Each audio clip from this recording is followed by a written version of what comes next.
Record on this computer. Okay, hello to everyone. It is Wednesday, 14 November 2018, and this is a session in the fall 2018 video conference course in storytelling for coaching and counseling. And what we're going to do today is discuss a couple of case studies that Shankar, you and Reena are working on with volunteer clients. And then I am going to give a presentation about story and storytelling in organizational and consumer behavior and psychology. Okay, so let's begin. Shankar or Reena, who wants to begin talking about your client? Okay, I will start anyway. Good. So first, just give a review of your client's life story, as your client has told it to you. Yeah, this is more of an from an organization perspective as to how he was an organization. I never went to his personal life, and he is basically into purchase, and last 8-9 years he was into purchase. I don't want to mention his name. And what happens is he is a person who can't sit in a place and work. So what happened is I think, Reena, both you and I, we might mute ourselves while Shankar is talking. Am I audible now? Yeah, you've been audible the whole time, and now Reena and I are muted. So so please go ahead, carry on. So what happens is he is not able to sit in a particular place and work. So what happens is, since he is in purchase, what happens is when he was working in the previous company, it is about a big one. Okay, let's take the warehouse of Hyundai or Yamaha, something like that. He needs to walk all the way, speak with the other executive in another department, and come and report the same thing to his higher ups or somebody like that. So he's a person where he uses more of his walking and running, and there was no much work sitting and using systems or sitting or drafting some sheets in Excel. So for the past maybe 3-4 years he was like that. But now he is actually facing a difficulty as to sit and record these things in the given sheet, and he's not able to proceed forward. And what he tells me is he used to be so active. He used to go here and there, see whether the goods, the raw materials have come from the place or something like that. And now he personally feels that I'm not able to sit in a particular place and work, and I'm able to have some difficulty. Now and then he keeps walking outside just to get some sunlight on him, and then again comes inside and again starts working. So he had a couple of doubts as to why he is doing like that, and he's not able to sit properly. And I also didn't was not able to understand, but this was more of a listening. I never prompted anything, and I actually allowed him to speak as much as possible. And maybe that also made a small feeling in him that nobody has listened to me like this so patiently, and he was so happy. And I have not yet discovered a story, or I've not yet have any idea as to what story to develop. But the problem is, whenever I sit, he keeps talking. He's not giving any time for me to actually prompt, or there are some anchors or something where they'll talk continuously. So he's like that. He's not giving any gap. He gives gap just to take some breath and again start. So that's where I am. So yet to frame and go to a story which is relevant to this, and make him understand, and maybe compare it and go it and take it to the next step. Okay, very good. It's a good start. Now, did you mention to him? Did you invite him to tell his life story? You know, from the beginning, from when he was born to today in you know, in 10 minutes or so. Did you mention that to him? And maybe you mentioned it to him, but he didn't. It didn't register in his mind, perhaps. No, he registered, but what he told me is there is nothing big. Why should I tell? Is what he's telling. So he's not able to understand that there would be something which would help me to understand. Mhm. But he's like, GA, mine is not a big story. He's like, he thinks like that is nothing, interesting, or there is nothing to, take from his Okay. life. So I am constantly telling him to just think about it and let me know. But the same question, same answer I get again and again. Maybe I need to change the question and ask him as to how it was his childhood, just to know, as to make an understanding. Okay. Of it. Okay.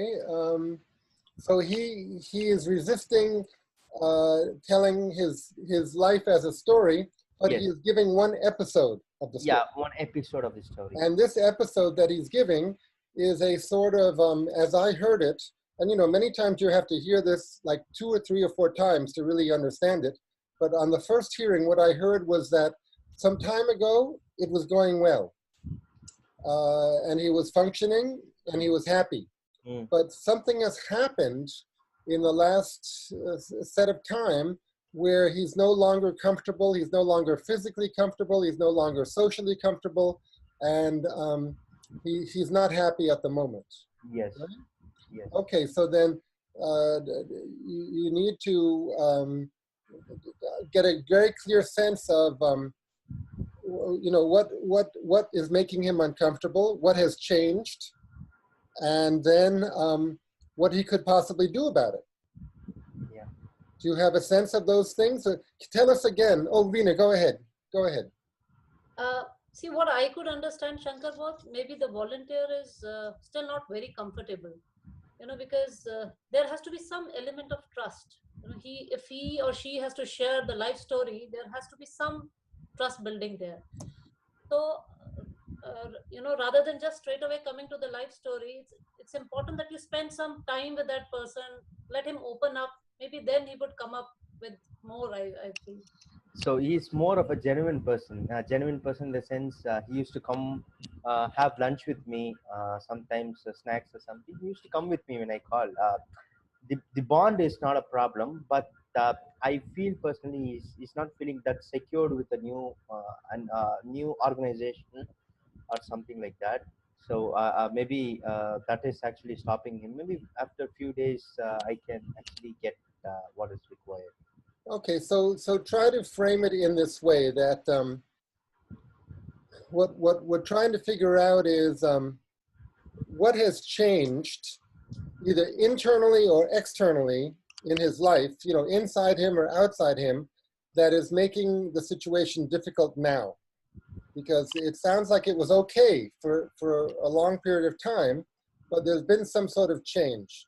Yeah. And as I say, then the natural, once you've identified the problem, then the next step naturally is to brainstorm about how to solve the problem, how to react to the problem, whether he can make changes in himself, whether he can make changes in his environment, whether he can talk to somebody at the job, right? Yeah. So you as a coach, say you're presenting yourself as a coach, not a therapist. I suggest you try to coach him and tell him that you want to coach him to really get very clear on what has changed and what he can do now, possibly to improve the situation. Mm. And along the way, you can ask him or you can tell him if this situation reminds you of any other situations. Mm. At this point, does it remind you of any other situations from your own experience or anybody else's experience? No, I never asked this. No, I'm asking you. Does his situation, as you understand it, does it remind you of any other situation you've ever heard of? Uh, Basically, once you go to a new environment or something, uh, the atmosphere inside would actually ripple initially. Okay, after few days, after understanding the dynamics inside, only then that would settle down. Mhm. So maybe that is what he needs to understand. But I don't want to give solution directly. So I want him to search for solution. Of course, So you cannot give the solution. He has to get it. But what you can do is encourage him to think about all this clearly, and to bring it up and maybe write it down, just so he can consider the situation in a conscious and clear way. You know exactly what is causing him discomfort, and all the possible things he could do about it. Maybe 99% of the things that he might think of, he cannot do, because he cannot talk to this person, he might get in trouble. He cannot talk to that person, it might be embarrassing. But if he wrote down 99 possible things he could do, maybe one of them would end up being, feasible. Reno, did you raise your hand? Yeah, Shankar, I think what Eric meant was, when he shared that story with you, if you have some similar experiences or anecdotes, you share it with him, the person, it's something like you empathizing with the person, the other person gets comfortable. okay, Because maybe then it's like a for both, rapport building technique, Mm-hmm. yeah, wherein Yes, you yes. actually tell your experience with that, and obviously the bond, multiplies, that's and what he I think. starts opening more. But Okay. you should ask him. You could tell him your experience and then ask him, is this at all like what you've gone through? Is this similar in any way, or is your situation totally different? Okay. Yeah. And you have to be careful, because, I've heard of situations in counseling where, like, for example, someone will say, my father passed away, or a family member passed away, and somebody else will say it's in group therapy. Somebody will say, "Oh yeah, I know how you feel. My pet cat passed away, and I also felt terrible." So of course, the person who lost the family member got very angry, because his loss was, Comparing it with the cat. yeah. So you have to be very careful not to, upset the person by comparing the person's experience to something else that will make them angry. Yeah. Okay, good.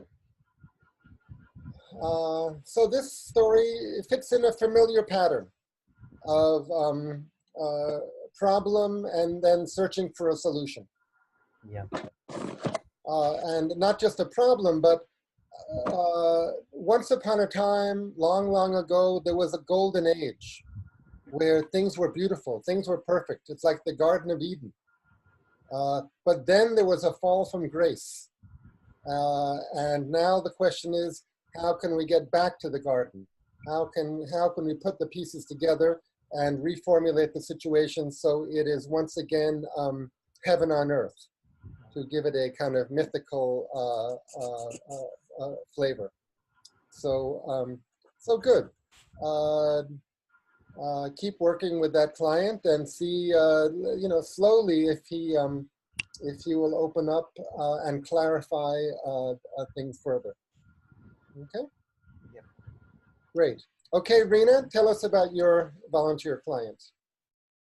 So this is a story about a lady who worked with me many years ago. So, there was some element of trust already there because we worked. And so when I asked her about her life story, she was comfortable sharing it with me. So she was she was born in a typical Punjabi family, very conservative and very affluent family. And she's the youngest of her siblings. She's got an elder brother and elder sister. So she's always had a very protective life, no responsibility, over pampered. Uh, and she used to, hero worship her brother and sister. So, like both of them, were very, very dominating. So she was the fun loving and they would take care of her and she would never ever use her mind for anything. Uh, but as she was young, but she used to get irritated because most of the time, either her parents or her siblings were deciding for her. So not even once it so happened that she would decide anything for herself, whether, what subjects she wants to take, which college she wants to go. Even the smallest of the things, the family would decide for her. The youngest of the family, very low in confidence, but a very fun-loving person. She was always there to please everyone. So there were times, even if she would not agree to something, she would not voice it. She would not express it because, she was in that cocoon, leading that life. And then she was working, everything was going very well. And the parents then decided to get her married. So this was an arranged marriage where she got married to someone. And the marriage actually just didn't turn out that well. Right. So from the in-laws side and the husband's side, they were literally mentally torturing her. So she kept going for a couple of months, and about a year after that, she realized that she could no longer live with that man. So that was the first time she comes back to her family and says, and it's a stigma in a typical Punjabi environment where, marriages don't break up easily. So no one actually supported her. Her parents, her elder brother, her sister, everybody said that, you must try again, you should go back. And since it's a big family, all her uncles, aunties, tried to convince her. And they were shocked to see this girl actually putting down her foot and saying, no, nothing doing, I'm not going, because they had never ever heard a no from her. So that was one of the turning point in her life. She put down her foot, she came back, she searched for another job. So career wise also, she took off. And after I think couple of years, she again got married. And now she's happily married and she's got 2 daughters. So there was a break in her career. Now is again pursuing other things. And this was a story about a friend of mine. Mm-hmm. And how does she feel now? She feels she's on track. She's Yeah. She feels good. And today she's very clear that if I don't like something, I'm going to speak it. But she's learned it the hard way. So she suffered so much because she just could not express or voice her opinion or stand for herself. Throughout her life, at least the first maybe 25, 26 years of life, she was not allowed to make any decision. And then she made the biggest decision of her life, you know, uh, coming out of that marriage and remarrying. Both her decisions were very strong decisions, which she stood by, and today she's happily married. And she's developing a career of some sort? Yeah, so there was a break because she had 2 daughters. Now she's now started, studying again, and she wants to now build up. So she started coming out of the home, and I'm helping her out to somewhere find an anchor. Good. Okay, so let me repeat back what I heard. She was raised in a big family with a number of siblings, and she was very well taken care of, in a way too well taken care of, because you say she was pampered, she was protected, everyone decided what she should do, so she did not have to take responsibility for herself or anything else because everyone took care of her. But the downside of that was that she did not develop any sense of independence. Yep. She was dependent. So her family, they were doing her a favor in a way by taking care of her so much, but they were not doing her a favor in getting her in the habit of being so dependent. Yep. Okay, so then she got married, and so then as you say, the big turning point was that when the marriage was not working out, eventually she put her foot down. as you said. That's a metaphor, right? Of Family. yeah, to put your foot down means you're not going along business as usual. Yeah. You're not going along with the program. You're putting a stop to the rhythm by stopping. And obviously this was developed over a long period of time. But when we're telling the story, it's can happen quickly. So she got fed up, and she, by herself, despite her family's objections, it sounds like, she Yeah. decided this really is not the situation for me, and she got divorced. And then, as I understand it, she found her second husband, right? The second husband was not an arranged marriage. No. She So somehow, this was a family friend. So she was okay, also but in, and but the she family was also. she sought him out, and she chose him. Right? It sounds like. Hmm? Yeah. Okay, so as you say, these two decisions, to stop a bad situation and to start a new situation, these are the two great triumphs of her life, which she successfully accomplished. And it sounds like these two situations now are giving her confidence that she can, going forward, she can count on the same inner strength and resiliency and selfhood to develop a career and do whatever she needs to do going forward, because she found herself and created herself and expressed herself through the breaking up out of the bad situation and then getting into the good marriage. Right? Am I repeating it pretty accurately? Yes. Yes. Okay. Yeah. Go ahead, Shankar. We, from TA perspective, we call this as a game. Okay, what happens is it will be going in circles. So in this case, I'm able to find that there is a game. They come back home, and it seems to be a vicious circle. Mm-hmm. So game basically has three components. One is persecutor, rescuer, and victim. Okay, so it is up to the person to understand. I actually exactly I'm not able to put where that particular client comes from, but these are the three situations, and the client actually break through. For example, stepping out of the game, saying that no, I'm going to voice out, and I'm going to say no, this person is not good, and she also makes sure that she has completely come out of the first person, and she has come out of the game. So which means she is going through an autonomous living is what we tell it from the perspective. Good. Okay, so she rescued herself. Yes. She did not wait for anybody to rescue her. Yeah. She was not like a princess waiting to be awakened or swept off her feet or carried away. She saved herself. Yes. What So, she said is, Eric, that it was her decision, and hmm, there was a resistance from the family, but then the family supported her. They still love her so much. Then brother, sister, and her father, everyone stood for her, and then things actually went the way she wanted it. But for the first time, she voiced her opinion. But okay, it's not that she stood did everything on her own.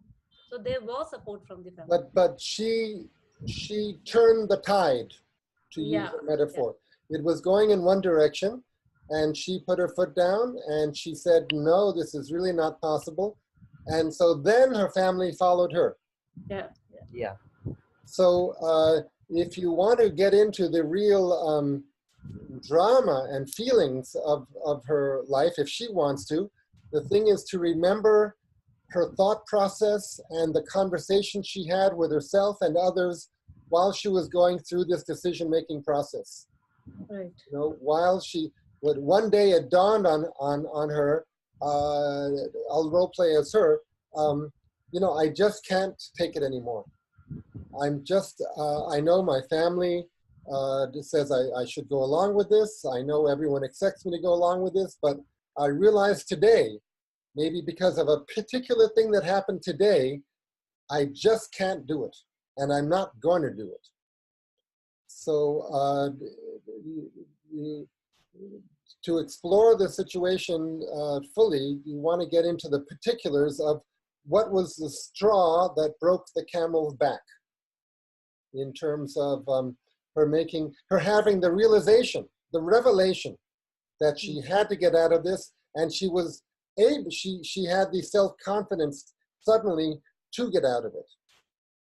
She should revisit that moment if she wants to really get in touch with her strength, because that's where her strength first bloomed, first manifested, first expressed itself. So it sounds like a good story for her is a story about a character who stands up for herself. You mentioned a cocoon, a caterpillar becoming a butterfly. I thought about a bird coming out of the nest, birds learning how to fly. A young animal learning how to stand on its own 2 feet. I guess own 4 feet or own 2 feet. But these are various little metaphors that refer to little stories about an individual coming of age and being able to be self-controlling, as opposed to being swept like a leaf in the wind by the dominant breeze.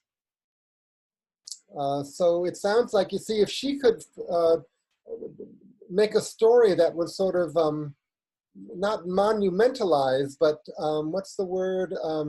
Commemorate these 2 decisions in some sort of symbolic form, that story would be something she could hold with her, and it would remind her that she has the power and to be to have that agency, as they call it, to be to control her own life. It would remind her so that as situations come up in the future, she could just remember that story and automatically think, okay, I've done it before, I can do it again. I have it in me. It's tried and true. Okay, so see if she wants to develop a story about some kind of character who, in some way or another, develops out of a cocoon or stands up for herself, or in some way goes through this transformation from passivity to activity. And again, this raises the question, why? Why? What's the value of developing and telling and keeping in mind a metaphorical, symbolic story that represents, aspects of one's experience, aspects of one's psyche? I think, we all have to discuss this with our clients, because they will have doubts. They might have doubts about it. Why should we bother to make up a story? And so then you need to have a discussion of the possible values of fantasy, of metaphor, of symbols, that somehow these symbols speak to us on unconscious levels and give us strength, connect us to nature, connect us to society. Whatever, we've given a lot of reasons in the last 2 months about why metaphors are valuable. So try to keep them in mind and tell them to your clients and discuss them with your clients. Okay? Yeah. Great.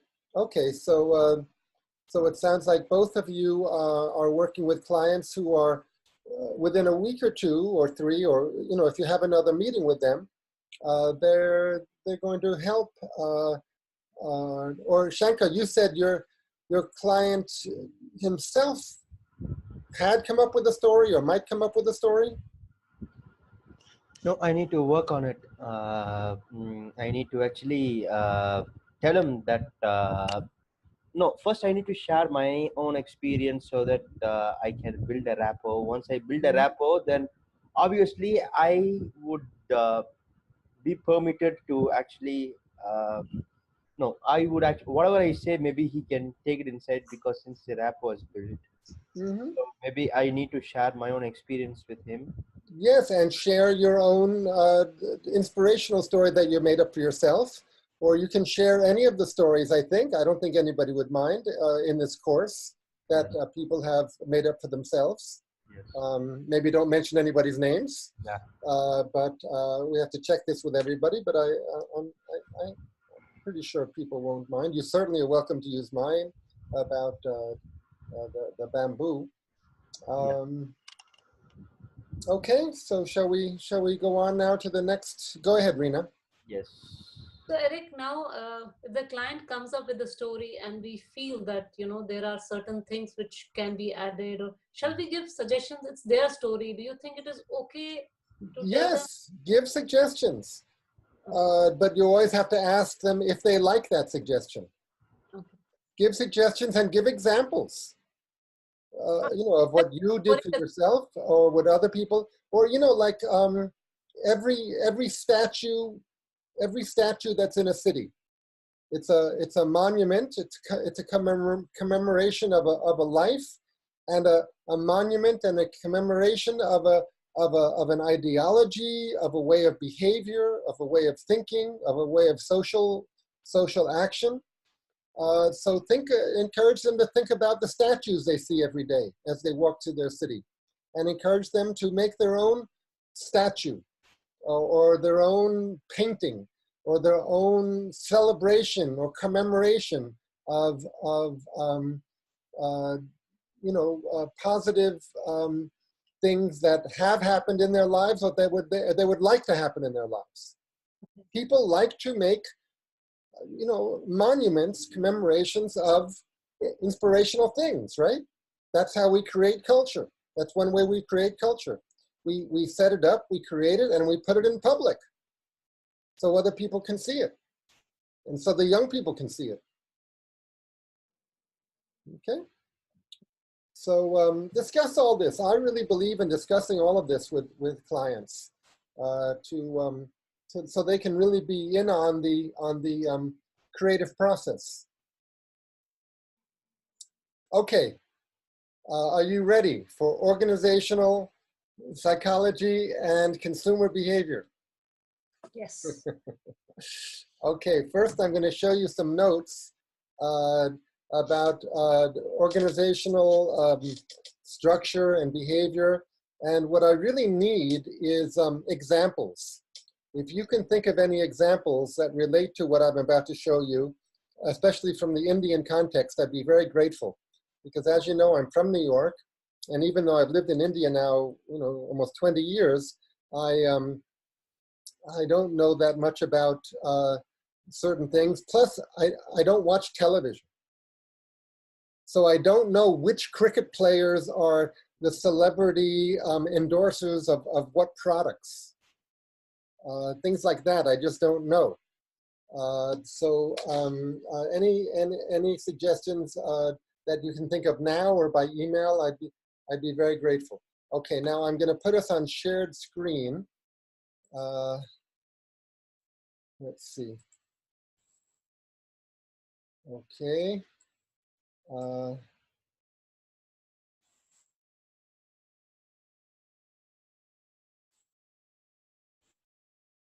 Okay, can you see this white page that says organizational psychology?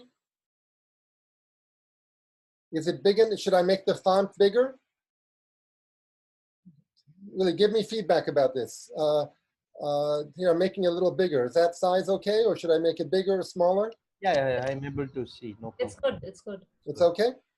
Okay, so organizational, this is a kind of a compilation of a number of different questions that have come up on past exams. Organizational structure, design, climate, culture, behavior. An organization is an entity that has a collective goal in a particular environment. The structure is a pattern of interactions involving technology, humans, that are going to work together to help the organization accomplish its goals. And of course, this has to do with roles of power and responsibilities. Who has to report to who? And that relates to how information flows up and down and across the organization. Organizational design is related to the structure. Again, it's the structure of tasks, responsibilities. But when people talk about design, they're also referring to, well, for example, like this. These are different organizational designs. Bureaucratic, family, entrepreneurial, or market. Bureaucratic design is stable but slow, and people at the bottom might have a hard time communicating with people at the top. Then there's a family business. Then there's an entrepreneurial business, which may be more horizontal in the sense that there may be more ability for everyone in the company to communicate with each other. And then market, which is all about, I'm not sure what the difference between entrepreneurial and market is really, but okay. So the climate or the atmosphere is a result of the structure and the design. It's the overall feeling, including how the physical layout affects the feeling of the organization. And it all now comes to the culture. All of these things affect the culture. Culture is a complex pattern of beliefs, expectations, ideas, values, attitudes shared by everyone. It's the dominant values, the norms, the philosophy. It's a pattern of assumptions. Now, 6 ways to create and maintain a culture. Everyone pays attention to and measures and seeks to promote and control the culture. You know, there's an expression that each organization has its own cultural DNA. So we want to look at the cultural DNA, and it often is expressed in the founding myth or the founding legend or the founding story of the organization, you know?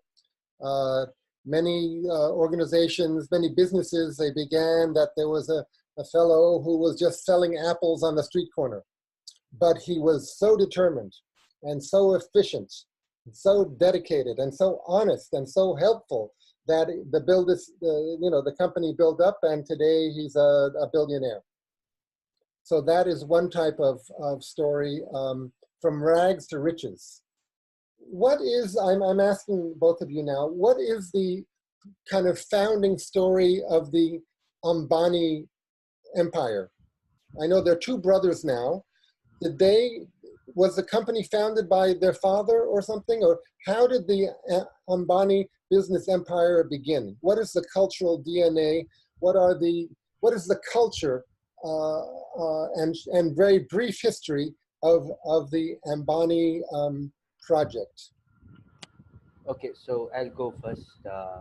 Ambani, basically, his ambition was to be successful in life, and he wanted actually people to see him. So that was his idea.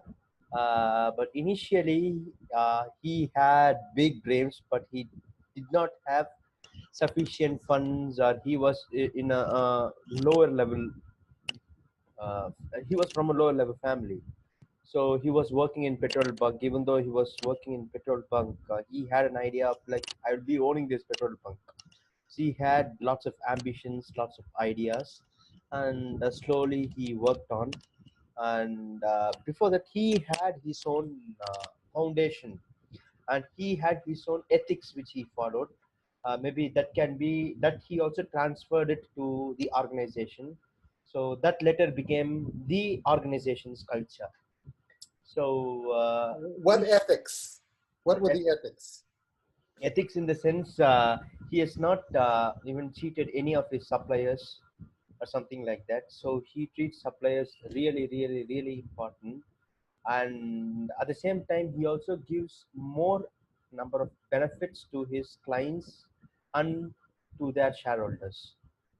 So another thing is people who are dependent on Ambani Group, that particular uh, the group, the Ambani Group actually takes care pretty well, and there are some more. I'm not able to bring it now, but these two things are more dominating, and Wonderful. So this good way is, of living. Yeah, go ahead, I'm sorry. and he makes sure that people uh, have a good standard of living, and that they are able to raise their face, and they'll be proudly telling that they are from Ambani Group or something like that. So he has created that type of environment with his business. So he's generous with his employees. Yes. He's honest with his customers. He's trying to help others. Others, yeah. So he's in business, but he's also almost in social service. Yeah, social service. There's something called CSR, corporate social responsibility. That's a department within a business, but the way the story is being told, the entire company is trying to assist the employees and the everyone who comes in contact with the company. Yes, yes. So that is how he has. At the same time, he makes sure that he is able to give the cheapest product to consumers. Mm-hmm. So whatever you do, you once Ambani comes to that industry, people get scared, and they either give their company to Ambani and they go away, or he does some type of a calculation, mathematical calculation, or he has a very good team wherein when this particular group comes inside, and the other people make sure they have a good watch as to what the company is doing, and Mm-hmm. what is his performance, what is his next move, and how can we protect ourselves, how innovative we can be. So he's one of the checklist, we can say, wherein seeing that we alter our business accordingly. Okay. One theme I heard in there was that he was not high-born, so he did not have certain advantages in terms of network and in terms of wealth, but he worked his way up.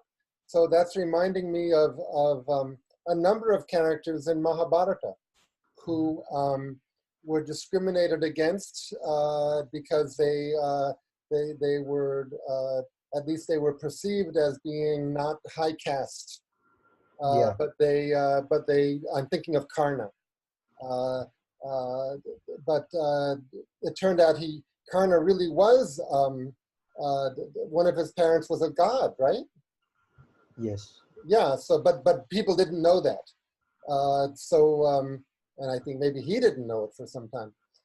But anyway, this theme of not being high caste, high class, but by birth, or not being perceived that way, but working so hard and being so generous and kind, so you get to the top anyway.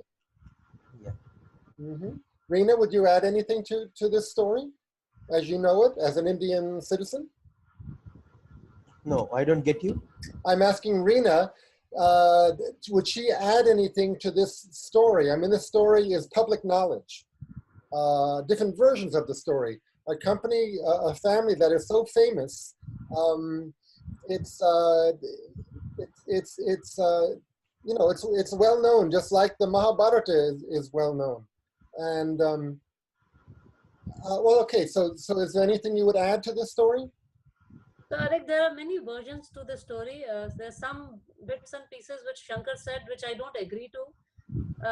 Okay, so he was actually a laborer working at a petrol pump in Yemen. He came to India and started his business with a mere 1,000 rupees with his cousin. But he was a cutthroat, businessman, very, very ambitious. He was a known risk taker, and he believed in building inventories to increase his profit. This is what he has done all along. but he was not a very employer friendly. What he would do is that suppose he's getting into a sector, he would hire the best of manpower, give them on the top remuneration, and when he's established the market, he will lay them off. So I've been working in recruitment industry, and I know that Reliance has actually badly treated his employees. You know, they have paid them like anything when they wanted to enter a market, but then they have not treated the people properly. Same Okay. thing, when you say that making a mark, yeah, I agree, Shankar. He would always build up inventory and come up with the cheapest of prices, which no one could match. And that's also true, whenever he would enter a market, any segment, all the competitors would know that now they don't stand a chance. They generally have that kind of a strategy where no one can stand when Reliance is there. Okay, so as you say, there are different ways to look at a story like this. There are some parts that are contested. It has to do with one's views about capitalism and other economic structures. This is all part of heritage management. Yeah. You know, it's a business. One can be a consultant, a heritage management consultant, and help an individual or a business. This is part of public relations. Help an individual, a celebrity, or a business make sure that their story as they want it told is told and is shared to the public, including by announcing it on your website and a million other different ways to spread your story as you want it understood by society. Let me keep going.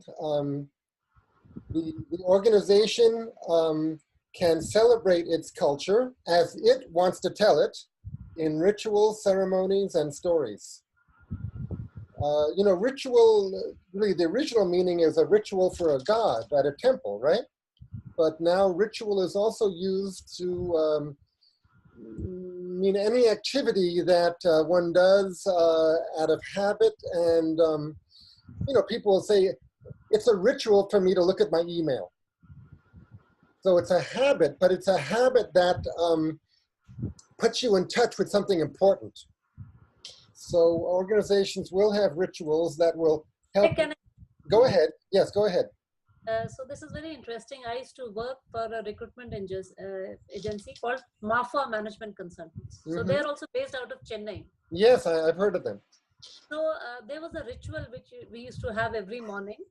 First thing in the morning, we would all gather, stand in a circle, hold hands, and there was a vow which we used to actually repeat the words that we will be best for our clients and we'll do this and that. So that was a morning ritual which everyone was supposed to do in the morning.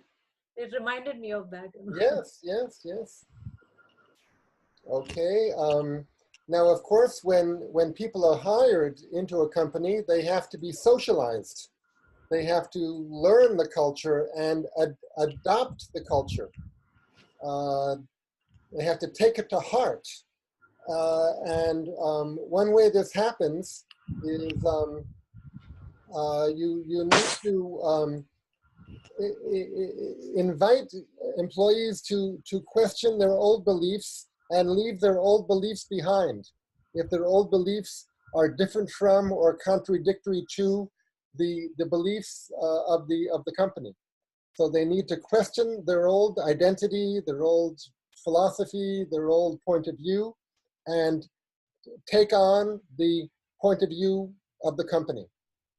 And you have to give training for habit formation regarding the company's culture and methods. And you can measure how people are adhering to the organization's beliefs. And again, you promote folklore, and most of all, you promote and reward employees who are exhibiting the cultural traits that you want to that you want to develop. So all of this becomes organizational behavior. Organizational behavior, the study of organizational behavior investigates the behavior and culture that's going on. It's an attempt to understand, predict, and manage behavior in organizations. The central idea of it is that there can be a scientific approach to the management of workers to get them to behave and produce the way we want them to, and believe what we want them to believe. So organizational behavior studies the impact, but I find this very interesting that it's understanding, predicting, and managing behavior, training people in certain behavior and beliefs. Okay, and of course, some people will conform from their own free will. Some people will conform out of fear. They will comply, not because they believe it necessarily, but because they can see that they better do it, otherwise they'll get in trouble. Emotional intelligence is the ability to recognize one's own emotions. I'm not sure why this is in there. Anyway, those are my notes relating to story and culture in organizations. Any feedback before I go on to my consumer part of my presentation? Yeah, let me take this off share for a moment. Yeah, go ahead. Any feedback about what I've just presented? Does it remind you of anything? Please go on. Yeah, I have one thing.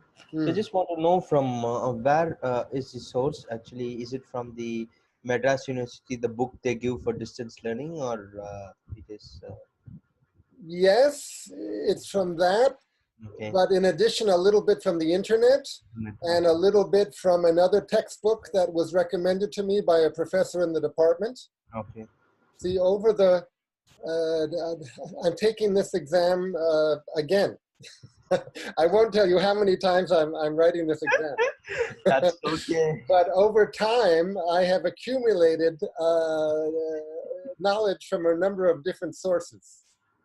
So it's a conglomeration, including lectures given by the, we have contact classes. So there was some material given by lecture. Okay. Okay, so now I want to say a little bit about consumer, and I want to focus on one case study of an ad campaign, because when we talk about consumer behavior, we're also talking about marketing behavior, marketing and advertising, and how marketing and advertising seeks to manipulate consumers into consuming. So I especially want to talk about Coca-Cola. Coca-Cola has a special relationship with India because of its relationship with Indira Gandhi. You remember? I think it was in 1970 something that Indira Gandhi's government, the government she was leading, brought in a new set of regulations that said foreign companies have to do everything in partnership, more so than before, with Indian companies. And part of this partnership that she was promoting would have meant that Coca-Cola would have had to share its secret recipe with an Indian company. That they won't do. They would not do it. It was a famous global case. Coca-Cola said, we are not going to tell anybody, any Indian company, any Indian government, what is our secret recipe for Coca-Cola. So so Coca-Cola had to withdraw from the Indian market and was out for, I think, 20 odd years. Finally, I think 20 years later, it was, somehow they came back in, but I think they still have not given their secret recipe. And I'm sure, like Kentucky Fried Chicken, they also won't give their secret recipe. And McDonald's, McDonald's has a secret sauce, which is considered one of the key ingredients of the Big Mac, the Maharaja Mac. Do you know the sauce I'm talking about? Yeah, the tar sauce, which is somewhat in white mixed orange. That's exactly it. What it is, in the States, we call it Thousand Island dressing. Oh. It's sort of a mix of ketchup and mayonnaise, but it's called Thousand Island dressing.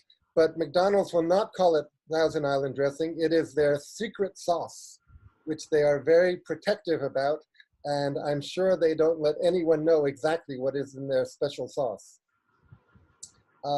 But okay, what I wanted to show you about Coca-Cola was something related to this, but a little different.